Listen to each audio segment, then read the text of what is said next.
about content and ethics. And that's why when he was in the court of the Ilkhanids, you know the Ilkhanids were ruling Islam in the time of Allam al-Hilli, in the court of the Ilkhanids, Olujetu, the famous Ilkhanid leader, would tell his people after Allam al-Hilli's left, he said, I've never seen a man from another school in Islam with this much respect.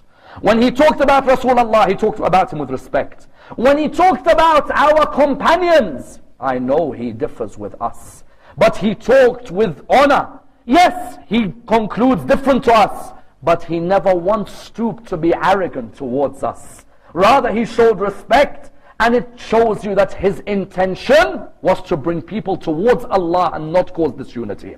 Allam al-Hilli, Shaykh al-Mufid, Shaykh al-Tusi, Sharif al-Murtada, that legacy would continue to the ulama of the 20th century. Many of our greatest ulama in the 20th century endeavored all their life to try and build unity in the Muslim ummah. They did not understand unity as compromise, no. Rather, unity meant tolerance of others' opinions. Do you know Ayatollah Borojordi and Sheikh Mahmoud Shaltut of Al-Azhar, between 1947 and 1959, for 12 years were in discussions with each other about the differences in the schools and how to tolerate each other's opinions.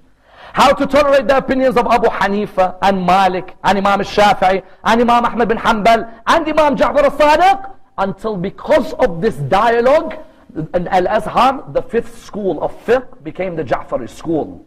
As in today, I am saddened when I see Al-Azhar and some of the bigoted responses against the school of Ahlul Bayt. Whereas you found Ayatollah Borojordi with that reproachful movement, Al-Azhar, which was named after Fatima al-Zahra. Al-Azhar was built by the Fatimids, and it was named Al-Azhar after Fatima al-Zahra because of their love for Fatima al-Zahra. Originally it was an Ismaili institution. The Fatimids were ruling. They named it Al-Azhar in Egypt, in Cairo. You found that for 12 years they worked together. Then what did you find? Because the ulama of Ahlul Sunnah were seeing the ulama of the Shia have tolerance, you found ulama of Ahlul Sunnah in the 20th century started to include Ja'fari fiqh in their fiqh books. Sheikh Muhammad Abu Zahra, for example, you find in his book, he writes, this is the opinion of Abu Hanifa, and the opinion of Malik, and the opinion of Shafi'i, and the opinion of Ahmad bin Hanbal, and the opinion of Ja'far ibn Muhammad. Likewise, Sheikh Muhammad Jawad Mughniya has a book with us until today, which is studied by our brothers, which is called The 5 Schools of Islamic Law. Sheikh Muhammad Jawad Mughniya, why did he write The 5 Schools of Islamic Law? Is it because Sheikh Muhammad Jawad Mughniya was scared? He was being diplomatic? No, it's because he was saying, oh Muslim, on wudu, which I'm going to discuss in a few nights, what is the difference in our wudu with our brothers in other schools? Another question, when you combine the salah, why is it we combine and our brothers separate? That's another question we're going to ask in the next few nights about the differences of opinion and how they emerged. Another question, why do we pray with our hands down but our brothers pray with the hands folded? What was the origin of this in fiqh and how did it develop in the two schools? All of these questions Sheikh Muhammad Jawad Mughniya would discuss, but not according to his own opinion. No. So this is the opinion of Imam al-Sadiq, this is the opinion of Abu Hanifa, of Malik, of Ahmad bin Hanbal, and of al-Shafi'i as well. And that's why, because of this open-mindedness, you found further scholars of Najaf began to continue in their books to talk about Islam as an ummah, not just Islam as a Shia. It became Islam the ummah. Look at the works of Sheikh Muhammad Hussein Kashf al-Ghata. Look at the works of Sayyid Sharaf al-Din al-Musawi, especially al-Fusul al-Muhimma. في تأليف الأمة, this particular work which looks at the opinions of all the schools within the religion of Islam. And that's why, brothers and sisters, because of the tolerance of our ulama towards the opinions of others in the school of Ahlul Bayt, you know what began to happen? Indonesia, Singapore, Malaysia began to revere in the 1980s our scholars and their opinions. Do you know how many people in Indonesia have respect for 2 ulama of the 20th century from our school? And Indonesia is not necessarily a country with many followers of Ahlul Bayt. Those of you who know. Do you know which 2 ulama have had great effect on the minds of people in Singapore? In Indonesia, Shaheed Mutahari and Shaheed al-Sadr. Why? Because whenever they wrote any work, it was always an objective analysis with tolerance. I defy anyone to bring me a work of Shaheed al-Sadr or Shaheed Mutahari which is bigoted, which is arrogant, which has no respect for other Muslims in the world. Do you know why they idolized these two scholars? They didn't look at them as Shia. They looked at them as open-minded human beings. Human beings who were all looking to bring the rest of humanity towards that which is good. In universities in Indonesia, they would study the politics and the mind of Muhammad Baqir al-Sadr because of his books, Our Philosophy and Our Economics. And do you know what the Shia were doing at the same time? The Shia at the same time were saying, Muhammad Baqir al-Sadr is not one of us. So why is not one of us? Say, because in the book Fadak, he has a book called Fadak in Islamic history.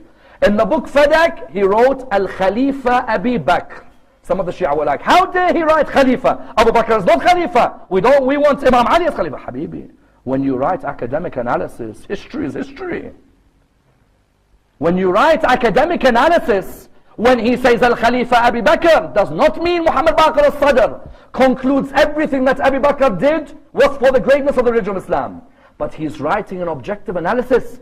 In Indonesia and Singapore, Mutahari, they had a year for Mutahari in 1988. They named a conference in Indonesia after Shaheed Mutahari. Why? They said because Shaheed Mutahari, whenever he speaks of Islam, he speaks of a religion, not a sect.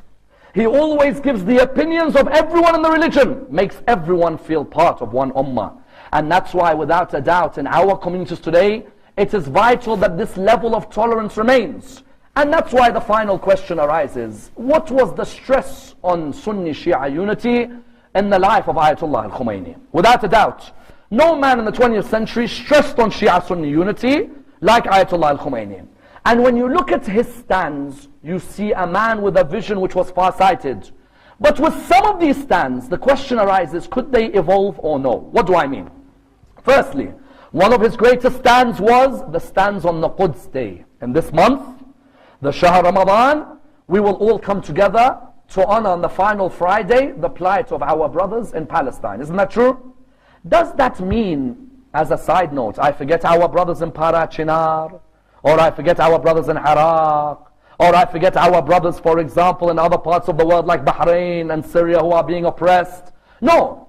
But Ayatollah al-Khomeini noticed at that time people of Palestine were being severely oppressed. Did Ayatollah al-Khomeini said, but there's no Shia in Palestine, there's no need for me to make a Quds Day? No. Whenever humans oppressed anywhere in the world, it is the role of a Muslim to stand up. He made the Quds Day. Many Muslims, because of that, respected him by seeing he's a man of tolerance, isn't it? Then in another quote, he says what? Whoever calls himself Sunni or Shia is neither. In which idea? In the idea that if all your life is going to be a battle between you and the Sunnis, we're going to end up being divided and conquered, isn't it? As in if all our life, all we are concerned with is fighting each other, then at the end of the day we're going to be defeated. He said, therefore, whoever calls himself Sunni or Shia is neither, if that's your mindset. But then number three, there's a third area which I believe Ayatollah al-Khomeini himself would have wanted evolution in today. There's a line where he says, the Sunni and the Shia fight whether they should fold their hands or whether they should keep them by their side. Whereas there are some countries which are plotting as to how to cut our hands. At the time, I agree with him. In his circumstances, he was witnessing that Muslim countries were siding with enemies to attack Iran. And that he was witnessing there are scholars who are fighting, should I put my hand by my side or should I fold my hand? While Muslims were being killed and their hands were being chopped. Yet I say today, I think this statement needs an evolution. Yes, at that time, folding or by the side was something not important. We should have been defending the rights of Muslims. That I agree. But today I believe we need to discuss why is it that we as the school put our hands by our side? And why is it that other schools fold?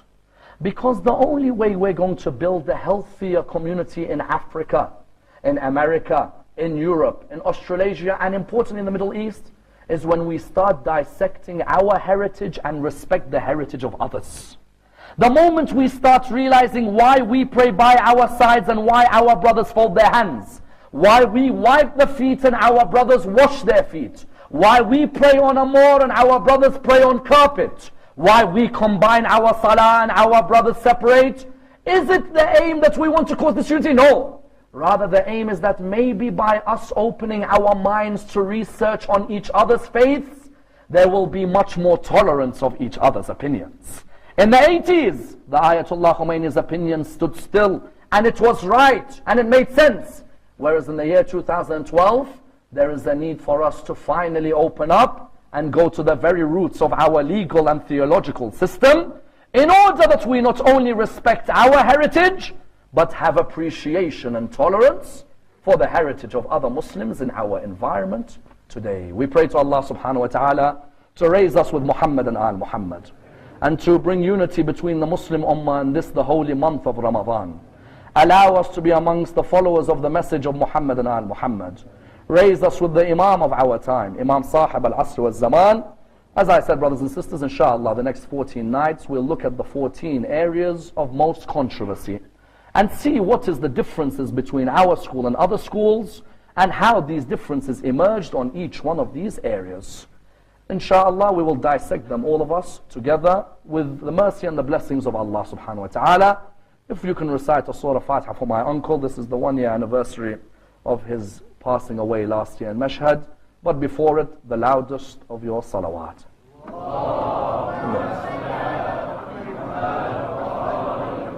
Bismillah.